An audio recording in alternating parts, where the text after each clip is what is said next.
Good morning and welcome to the final installment of the Avoid Vaping Fast Facts Webinar. Today, Kristen Holt, President and CEO of KDH RC, will be leading our discussion around the Avoid Vaping Prevention Toolkit for middle and high school students. But before we get started, I just wanted to let you all know that if you missed our first 7 webinar installments, you can access a full recording of these on our YouTube channel, KDH Research. I would also like to direct your attention to your viewing pane, where there's a section called Questions. If you have any questions as you are listening to the webinar that you would like me to ask Kristen at the end, please type them into that section. And with that, I will turn it over to Kristen. Good morning, everybody, and thanks so much for joining us on this 8th of 8-part webinar. Apologize for the slightly late start this morning. It's been a very exciting place at KDHRC because, as many of you know, we actually launched Avoid yesterday. So it was the entry into the marketplace of one of the first discussion activity and media-based vaping prevention toolkits. And we're very pleased to have brought this out to serve the communities that we know you're working so hard in. So today I want to give you just a quick overview of what we've talked about at these webinars, maybe a little review for us all, and then talk a little bit about Avoid and what comes next.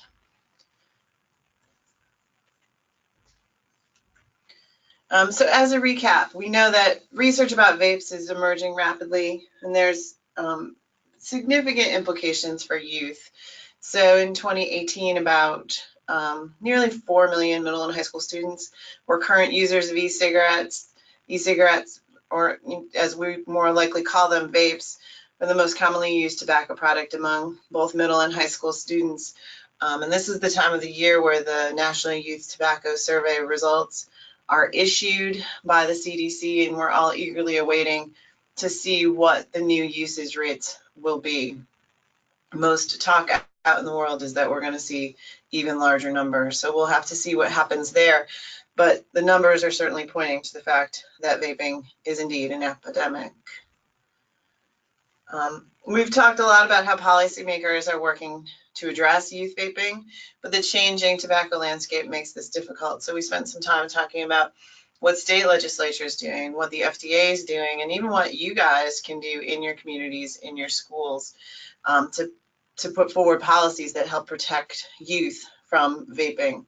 But we know at the same time that policy change is happening, Big Tobacco is adapting their marketing tactics to reach more and more teens, to reach that new generation of consumers, and quite frankly, to get around some of the prohibitions that are in place. And so the duality of policy change and market adaptation is making this epidemic a moving target for sure.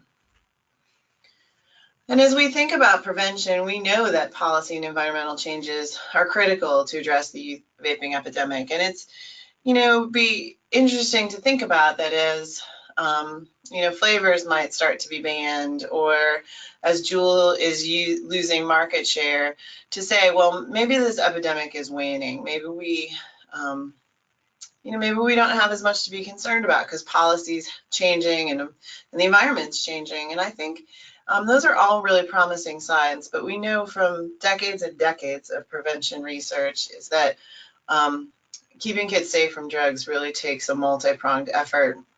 And you'll see our 3-legged stool. The stool needs 3 legs to stand up, and prevention is one of the most powerful legs to keep in place. So even as policies change, even as the environment change, strong prevention messages, education about drugs of abuse and why kids should stay away from them, those primary prevention tactics are a really critical piece of the puzzle.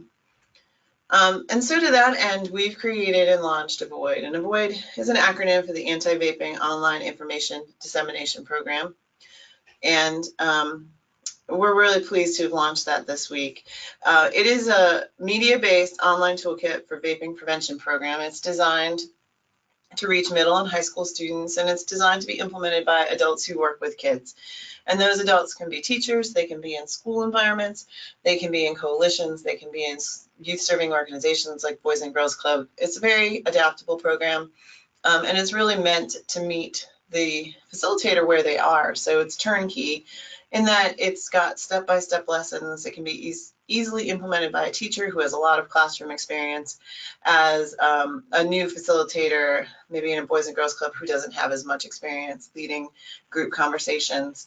There are 5 about 1 hour lessons. They can be adapted in terms of the time that the organization has available to implement it, but there are 5 lessons that build on each other, and the anchor for each lesson is a video, a short, very peer-to-peer based video that gives important facts about vaping, and then a discussion guide for implementing a conversation around the facts in the video and related facts with youth. Handouts are provided to help the kids work through some of the content in the activities, and taken together, it's a really comprehensive program to help adults implement very easily the program wherever they may be. So how is Avoid unique? Well, Avoid talks about the known risks of vaping, and unlike a lot of prevention programs, it takes a very peer-to-peer kind of voice. It allows youth to make up their own minds about the issue. It doesn't tell kids what to do. It doesn't prescribe an action to them. It really is focused on providing scientific information, and the scientific basis of the information is something, first of all, we're proud about, but second of all, document clearly. So all of our sources are cited. All of the information that's included in Avoid is very concrete, well-vetted information, and established in the field. So not the newest thing that's come out, but the thing that we know and have seen in multiple studies, so that we're really confident of its accuracy. Avoid was developed with vetting from top tobacco researchers and prevention practitioners. So as experts in the field, we developed it, but we know we're not enough. So we got a whole bunch of other accredited experts to review it, help us fine tune it, really make sure that it was doing the very best job it could in terms of the accuracy of the information, the prevention approaches, ensuring that it used best practices, and making sure that it was likely to be effective. And a preliminary, most excitingly, a preliminary evaluation of the core components of Avoid have shown that it's effective. So we have an evidence base for Avoid. We know that students exposed to Avoid in comparison to a control group showed increased knowledge about vaping, greater perceptions of risks about vaping, and lower intentions to vape. And in the behavior change world, those are very strong outcomes we're very pleased about, and can definitely say are an evidence base for Avoid's effectiveness. During the development of Avoid, one of our key partners was CADCA, the Community Anti-Drug Coalitions of America, and we worked very closely with CADCA to secure feedback from youth, from coalition leaders from different parts of the country, from different focus areas, to make sure that I really had grassroots input and grassroots feedback to make sure that the program was meaningful for the prevention community that we know it's designed to serve. And here's a quick sneak peek of what's included in Avoid. So on the left-hand side of the screen, you'll see a page from the discussion guide. And then you can see that it's very step-by-step, very turnkey. So you can see that it lays out background section. It gives notes to facilitators to tell them exactly what to do, what to read, what to say, what to prep with. You can see in the center bar a clip from the video.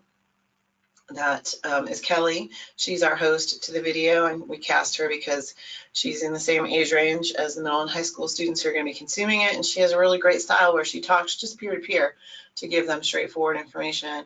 We use some animations too for some of the more complicated words and concepts to make it really digestible.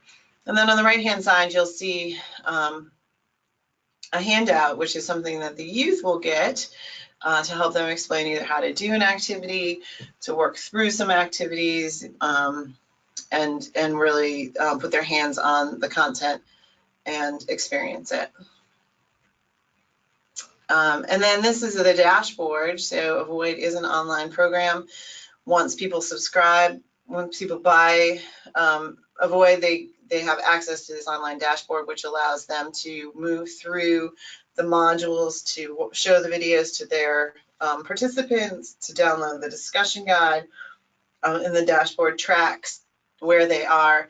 Future releases of Avoid that are coming this winter and spring will allow students to take their quizzes online, the teachers to observe progress of the students, and we're integrating in a youth-facing website so the youth will get additional content after they participate in the Avoid classroom or group activities. So I'll mention to you too that Avoid will be undergoing a randomized control outcome evaluation. That's also launching this winter. This is an opportunity for schools who might be willing to participate in a deeper dive in terms of using Avoid. There's incentives to doing so, so we would give participating schools or coalitions free access to the materials, and that's free access for life. And there's also incentives available for giving us your time to participate in the evaluation. So Avoid is available now for purchase and immediate implementation, but it's also opportunities for evaluation participants to get the materials for free if they participate in the evaluation. And so we give a website there. You can see Avoid at kdhrc.com if you're interested in either more details around purchasing the program or participating in the evaluation. So all told, that's a quick overview of what we've been doing at KDHRC. We're very excited to launch Avoid Vapes, and we ask you to please check it out. Consider if it's the right solution for your community, to share information with your colleagues and friends, and follow us on Facebook to join the conversation and to be sure that you get new updates on what else we're doing. One of the things that we plan to continue doing after the holidays is relaunching this webinar series to make it quicker, crisper, and really give people a weekly digest of vaping news so that they can keep their finger on the pulse of this rapidly evolving public health problem. So I'll take some questions now if people have any. I'd love to answer some. Thanks, Kristen. We do have a few questions, and a reminder to anyone listening in, if you do have a question for Kristen, just type it into the box. So with that, here's the first question. What are some effective environmental changes that can be implemented at the community level for vaping prevention? That's a great question. And a lot of it depends on what's going on in your community in terms of the vape environment. And so some of the community action that we've seen among different coalitions that we work with relate to education for point of sale retailers about checking age, managing point of sale advertising to keep those environmental messages about vapes less in the eyes of youth. Making sure that age verification process is happening, whatever the age of legal purchase for vapes in your community might be. Other environmental actions could be related to the number of vape shops, so you could work on zoning issues related to where vape shops can be and then how close or how far they can be from youth-serving organizations. Billboarding, so I know here in Atlanta, the vape company has purchased an awful lot of outdoor advertising, which of course does not discriminate between adult viewers and youth viewers. So really just building awareness about the messages about vapes in your environment and finding ways to control them and keep those messages as much as possible away from youth. Great, thanks, Kristen. This next question is specifically about the Avoid program. And that is, do adults that are implementing Avoid need any special materials? No, they don't. What's great about Avoid, and something we worked very specifically to do, is to make this turnkey and literally something that somebody could pick up and implement nearly immediately. So not only is there a lot of support within the program to help people implement it step by step, it also doesn't require any special materials. So you don't have to spend a lot of time scrambling around to find, you know, a tennis ball and 3 pieces of chalk. The internet access is really the only pre-requirement for it. So very straightforward, very easy to implement. Great, and this is the final question. What do you think are some of the most surprising things that a teen would learn from Avoid? Well, consistently we hear from teens that they're pretty shocked to hear about how much is in vape aerosol and the extent to which there's metal particles in the vape aerosol and that there's chemicals in the vape aerosol, most of them think is that aerosol is something pretty benign. Maybe it has nicotine in it, may not think too much about that, maybe kind of a given, but they see that aerosol is almost water vapor.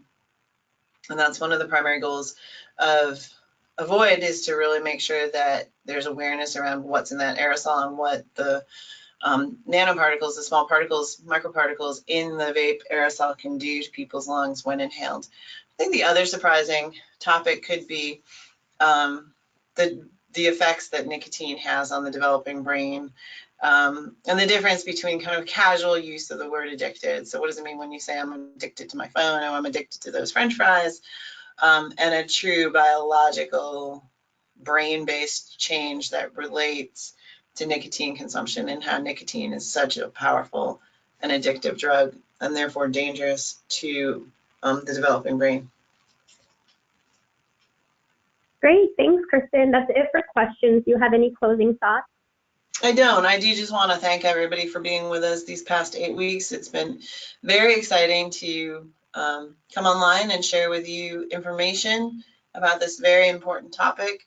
We urge you to learn more, and we urge you to join in the dialogue and talk to us about how you're using these programs, what you're doing about vaping in your community, and how we can all work together to really address this substantial problem.